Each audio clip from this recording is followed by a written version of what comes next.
اعوذ باللہ من الشیطان اللعین الرجیم، بسم اللہ الرحمن الرحیم۔ السلام علیکم یا علی مدد۔ مومنین و مومنات کی خدمت میں بے انتہا مجرب ترین قرآنی وظیفہ عمل لے کر آئے ہیں۔ فقط ایک قرآنی آیت کا یہ مختصر ترین وظیفہ عمل ہے۔ 99 مرتبہ 99 ٹائمز آپ نے اس قرآنی آیت کو پڑھنا ہے۔ آپ کے پورے گھر سے پریشانیوں کا، دکھوں کا، مصیبتوں کا، غموں کا خاتمہ ہو جائے گا۔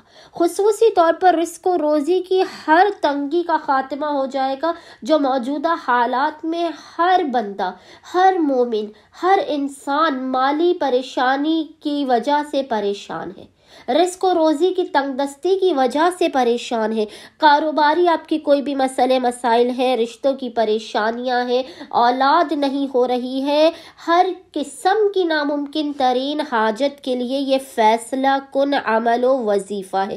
مومنین نے کرنا یہ ہے کہ جب بھی آپ پریشان حال و مصیبت زدہ ہوں، آپ کی حاجات قبول نہ ہو رہی ہوں، تو آپ نے کرنا یہ ہے کہ اس قرآنی آیت کو آپ نے 99 مرتبہ پڑھنا ہے۔ 99 مرتبہ اس ذکر کو پڑھنے سے پہلے آپ نے باوضو ہونا ہے۔ باوضو ہونے کے بعد آپ نے قبلہ رخ ہو کر بیٹھ جانا ہے۔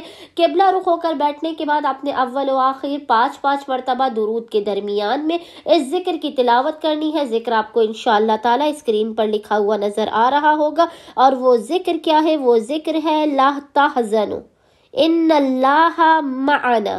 اس ذکر کی 99 مرتبہ تلاوت کرنے کے بعد مومنین نے خداوند متعال کو محمد و آل محمد کے حق کا واسطہ دے کر اپنی حاجتوں کو طلب کرنا ہے، بلاؤ مصیبتوں پریشانیوں کے خاتمے کی دعا کرنی ہے۔ انشاءاللہ تعالی عز و جل مومنین کو ان کی ہر حاجت صدقہ محمد و آل محمد عطا کر دی جائے گی۔ اللہم صلی علی محمد و آل محمد وعجل فرجہم اجمعین۔